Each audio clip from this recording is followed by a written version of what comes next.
नमस्कार मित्रांनो, लय आवडतेस तुम्हाला या मालिकेच्या आजच्या भागात आपण बघणार आहोत. सानिका सरकारच्या रूममध्ये येऊन त्याला बोलू लागते, तू काय माझ्याशी पंगा घेतोयस वय?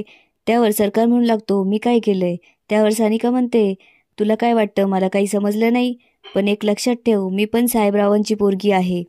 तुझं पितळ उघडं पडलं ना तर नावाची सानिका नाही, तेव्हा हेच साहेबराव तुला चापकाने फोडून काढतील. थोड्यात त्यांचा एक माणूस पळत येतो आणि म्हणू लागतो, सानिका ताई, अहो लवकर चला, साहेब बघा काय करतायत, त्यांच्या जीवाला धोका आहे. हे ऐकून सानिका धावतच सुटते.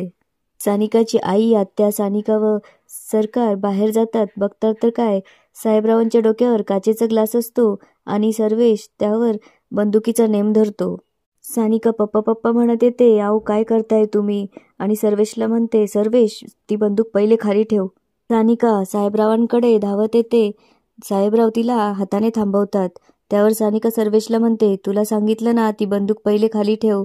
त्यावर सानिकाची आई पळत येते आणि म्हणू लागते, अहो असं नका करू, आम्हाला सांगा आमचं काही चुकलंय का?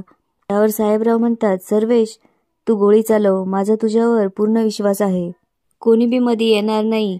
कोणी पुढं आलं तर याद राखा, सर्वेश तू गोळी चालव, मला तुझ्यावर विश्वास आहे आणि समध्यासनी कळू दे मी तुझ्यावर एवढा विश्वास का टाकतो ते. सानिकाची आई म्हणू लागते, अहो आमचा तुमच्यावर आणि सर्वेश्वर पूर्ण विश्वास आहे हो, असं नका करू. त्यावर सानिका म्हणते, मला माहिती पप्पा तुम्ही असं का करताय, पण प्लीज थांबवा हे. त्यावर आत्या नाटक करू लागते आणि रडत रडत सर्वेशकडे थांब सर्वेश म्हणून त्याच्याजवळ जाऊन ती म्हणू लागते, सर्वेश ऐक, आता दादानी स्वतः सांगितलंय तर चालव गोळी, वाटेतला काटा काढून टाकण्याचा चान्स मिळालाय, होऊन जाऊ दे धिंगाणा. पुढे सर्वेश म्हणू लागतो, मामा मी तुम्हाला निराश कधीच करणार नाही, माझा नेम कधीच चुकत नाही. सरकार सर्वेशकडे बघून विचार करू लागतो, सर्वेशनी असा निशाणा खाली का धरलाय?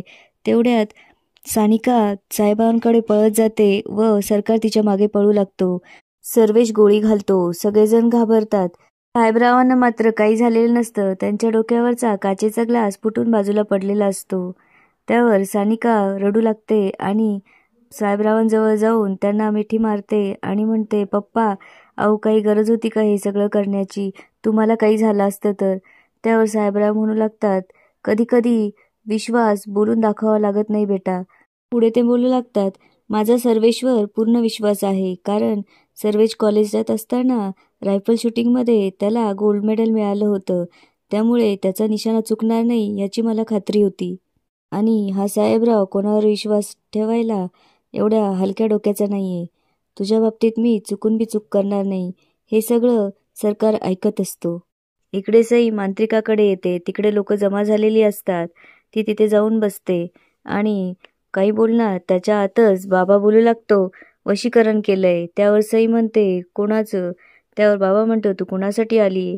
त्यावर ती म्हणू लागते, मी माझ्या होणाऱ्या नवऱ्यासाठी आले. म्हणू लागते, तो बाहेर गावी गेलाय आणि तिथं तो कोणत्या तरी पोरीच्या प्रेमात अडकलाय असं मला वाटतंय. त्यावर बाबा हसून म्हणता, तिनंच वशीकरण केलंय, तेच म्हणत होतो मी. ती बोलू लागते, काय बी झालं तरी त्याचं लग्न माझ्याशीच झालं पाहिजे. त्यावर बाबा बोलू लागतो, तू काय बी काळजी करू नकोस, इथं सगळ्या गोष्टींवर रामबाण उपाय आहे. त्यावर मांत्रिक तिला एक पुढे देऊन म्हणतो, हे तुझ्या होणाऱ्या नवऱ्याच्या आईवडिलांच्या जेवणामध्ये टाक, हे खाल्ल्याने त्यांना त्रास होईल. सई घाबरते. त्यावर बाबा म्हणू लागतो, काळजी करू नकोस, मरणार बिरणार नाही ते. तुला जर तुझा नवरा परत पाहिजे असेल तर हे तुला करावंच लागणार आहे. त्यांना त्रास झाला म्हणजे तो त्यांच्याकडे परत येईल. पुढे तो म्हणू लागतो, याने फक्त तुझ्या सासू सासऱ्यांनाच नाही तर तुझ्या नवऱ्याचं जिने वशीकरण केलंय तिलाही त्रास होईल. इकडे सानिकाला आठवतं, साहेबराव तिला म्हणत असतात, विश्वास नुसता बोलून दाखवायचा नसतो, तो दिसायला बी हवा. त्यावर सानिका म्हणू लागते, मला तुमच्यावर आणि सर्वेश्वर कधी डाऊट नव्हताच पप्पा, हे सगळं त्या राजामुळे झालंय. मी त्याच्यावर का डाऊट घेतला हे तुम्हाला सांगणारच होते, पण तुम्ही ऐकलं नाही. तेवढ्यात सरकार तिथे येतो आणि सानिकाला रडत असल्याचं बघून तिच्या जवळ जातो. पुढे तो सानिकाला म्हणू लागतो, तुझी अवस्था समजू शकतो मी. बाप गमावण्याचं दुःख रोज अनुभवतोय मी. माझे वडील जरी जवळ असले तरी ते खूप लांब आहेत. तो म्हणतो, तुझ्या वडिलांचं तुझ्यावर किती प्रेम आहे हे दिसलं मला. त्यांच्या डोळ्यातच तुझ्याबद्दलचं प्रेम दिसतं. त्यावर सानिका रागावून त्याला म्हणते, तुझी ही नाटकं ऐकण्यासाठी वेळ नाहीये माझ्याकडे. आज फक्त तुझ्यामुळे माझ्या वडिलांचा जीव धोक्यात होता.